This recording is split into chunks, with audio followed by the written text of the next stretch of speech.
What you have to understand the phenomenon of ISIS. It's not about just fighting against foreign fighters, ridding of them occupation of their land. It's more than that. It's that and a hell of a lot more. It's about living in this utopian Islamic state. And the gravitas, their gravitas comes from operating in an environment of Islamism and Wahhabism. They are touching upon these ideas to recruit young people.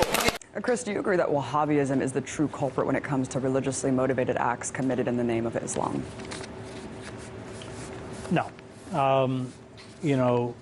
I've been around these groups, and they have a very superficial understanding of their own religion, just like Christian fundamentalists. They know a few slogans, they know a bit of jargon, but it is really about the attempt to sacralize rage and violence, which I don't think is supported in traditional Islam at all. I remember, for instance, in the war in Bosnia, being with a battalion who were supposedly all shaheeds, which means holy warriors, and they were all wearing green bandanas around their foreheads. And they found out that I'd been in the Middle East, and it turns out I was the only one in the entire group who'd read the Quran. So I just don't buy this thing that this is the origins of this come out of any kind of religious belief at all. And I think as long as we follow that track, we are just going to fuel the kind of racism and intolerance that creates this. It comes out of primarily economic and personal despair. And if you go back and read the great writers on totalitarianism, whether Fritz Stern's The Politics of Cultural Despair, Hannah Arendt, The Origins of Totalitarianism, and others, despair is what propels people into a world of fantasy, this binary Manichaean view where it's the pure versus the impure, good versus evil, that you're anointed to change history, that all non-believers, whatever the ideology, are contaminants that have to be violently eradicated. This is endemic to any radical kind of belief system, religious or non-religious. I mean, the Red Brigades, for instance, had much the same viewpoint. So I think that by looking at particular religious sects, we neglect the real engines of this kind of violence, which are cultural and economic. Right, it's not Wahhabism that's causing people to strap bombs on themselves. I don't view ISIS as being directly caused by the theology of Wahhabism.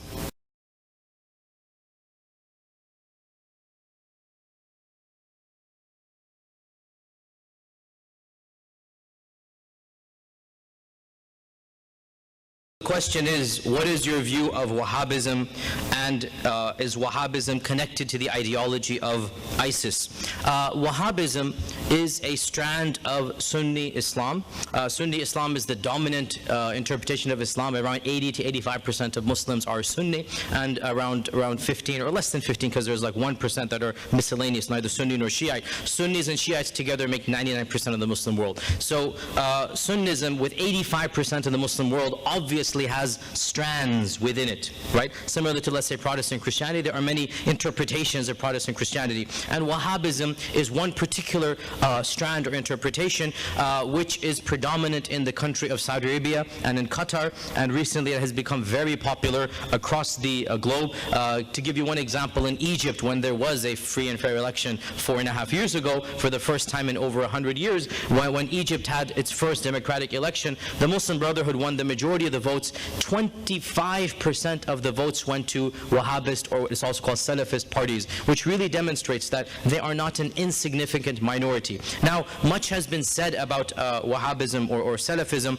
and the fact that it has linkages to ISIS or Al-Qaeda, and in my estimation, this is an oversimplification to the point of almost being incorrect. The fact of the matter is that these movements, Al-Qaeda and others, they have emerged from a merging of multiple multiple strands of Islam, multiple strands of Islam, and mainly they owe their genesis to radical breakaway movements of the Muslim Brotherhood that date back to the 70s. All of you that were adults in the 1980s, 1981, you all remember the assassination of Anwar Sadat? You all remember Anwar Sadat? Anwar Sadat was assassinated by a very radical organization that was a breakaway from the Muslim Brotherhood. The Muslim Brotherhood, by and large, has not resorted to terrorist activities. This organization felt we need to expedite. They broke away and they succeeded in assassinating Sadat. Well, Ayman al-Zawahiri, who is now the current CEO of Al-Qaeda, the chief of Al-Qaeda, was actually a minor card-carrying member of this organization that assassinated Sadat. So he was actually jailed for being a member. He wasn't involved in the plot, he was a member. So yes, Salafism or Wahhabism has some effect on these movements, and you have certain theological tendencies that are demonstrated. So for example, Salafism or Wahhabism does not endorse religious icons or statues. Pause here.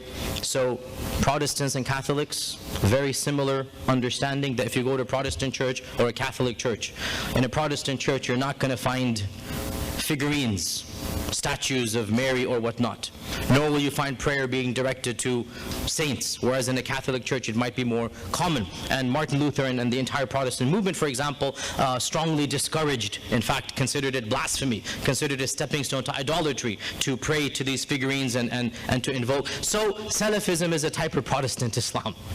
And that is why Salafism does not like icons, which is why certain movements such as Al-Qaeda and ISIS like to destroy religious icons that are figurines, as they try to destroy the statues and whatnot. Okay, so that is Salafism. But the militancy or the jihadism or the radicalization, that is not coming from Salafism. Most Wahhabis, I'm using the term interchangeably, there's a minor difference, we're not going to get into this. Most Wahhabis are very apolitical, very pacifist.